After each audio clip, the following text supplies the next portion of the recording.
السلام علیکم ورحمۃ اللہ وبرکاتہ۔ نحمدہ ونصلی علی رسولہ الکریم، اما بعد، اعوذ باللہ من الشیطان الرجیم، بسم اللہ الرحمن الرحیم۔ رضی اللہ عنہم ورضوا عنہ، اولئک حزب اللہ،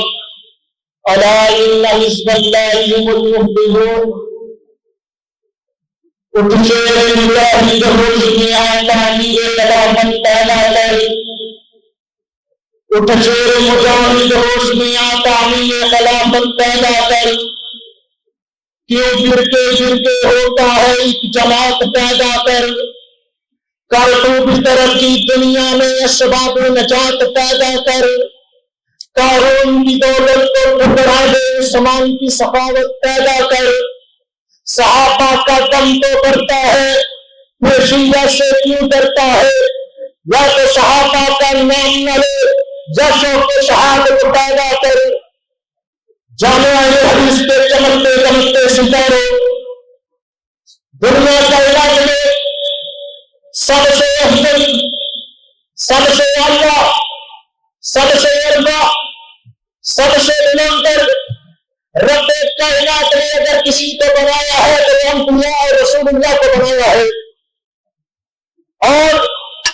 انبیاء کے بعد افضل اور اعلیٰ اللہ نے کسی کو بنایا ہے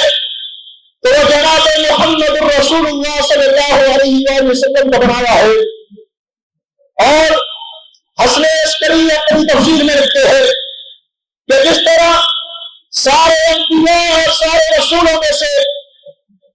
سب سے افضل اللہ نے ہمارے آقا، ہمارے پیغمبر، ہمارے رہبر، ہمارے رہنما، ہمارے نبی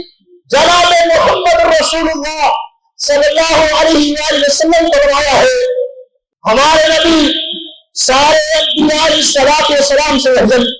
اور ہمارے نبی کے صحابہ سارے نبیوں کے صحاب سے افضل، اور پھر سب کی فضیلت اپنے اپنے مقام پر، اور وہ فضیلت کیوں نہ ہوتی کہ جنہوں نے اپنی زندگی میں حالت ایمان میں سرور گرامی کے چہرہ انور کو دیکھا، اور پھر جب چہرہ انور کو دیکھا تو پھر اس کے بعد اپنی جان، اپنا مال، اپنی دولت سب کچھ اللہ کائنات کے اشارے پر نچھاور کر دیا، اور اللہ نے اپنے نبی کی زبان بھر سے ان کو یہ خوشخبری سنائی کہ لا تمس النار مسلم رعائی، کہ جس کسی نے حالت ایمان میں میرے پیغمبر کے چہرے اندر کو دیکھا اللہ نے اس پر جہنم کی آگ میں حرام کر دیا ہے۔ اور میں یہ سمجھتا ہوں کہ یہ بات فضیلت کے لیے بہت بڑی بات تھی، لیکن سرور گرامی نے اپنے رفاقہ کی مقام کی فضیلت کو اور زیادہ آشکار اور اجاگر کرتے ہوئے یہ کہا اور عام رعانی، جس نے مجھے دیکھا اس پر تو جہنم کی آگ حرام ہے ہی، اور جس نے میرے دیکھنے والے کو دیکھا اللہ نے اس پر جہنم کی آگ کو حرام کر دیا ہے۔ اور آقا کائنات کے روز سے لے کر آج تک آنے والے ہر مسلمان کا یہ عقیدہ ہے کہ نبی کے بعد اگر کوئی افضل ہے تو وہ صحابہ ہے، اور صحابہ میں سے سب سے افضل وہ گروہ ہے جس نے انہیں اسلام کا بدلہ لینے کی قسم کھائی تھی، اور آقا کائنات کے دستور مبارک پر حدیبیہ کے مقام پر بیعت کی تھی۔ رب کو ان کا بیعت کرنا اتنا پسند آیا کہ اللہ نے 1400 کے 1400 کو ان پر جنت واجب کر دی، اور پھر ان کے بعد سب سے افضل اگر کوئی ہے تو وہ 313 ہے جو جنگ شریف ہے، جس جنگ کے بارے میں آپ کے رہی نے کہا تھا کہ بدر کے غازیوں، بدر کے مجاہدوں، اللہ تمہارے دیدار کے لیے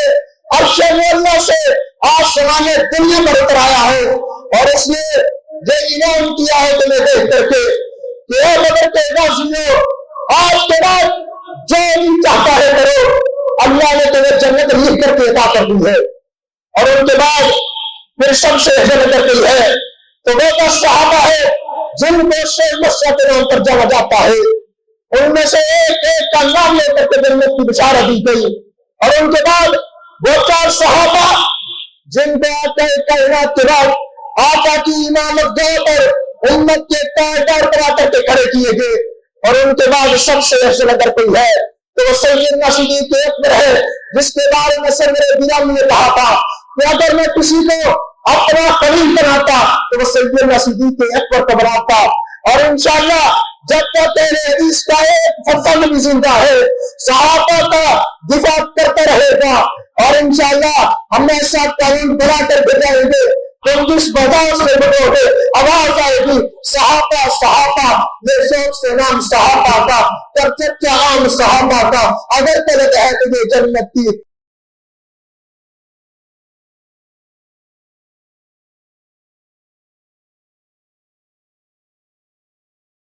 اللہ سامنے صحابہ کا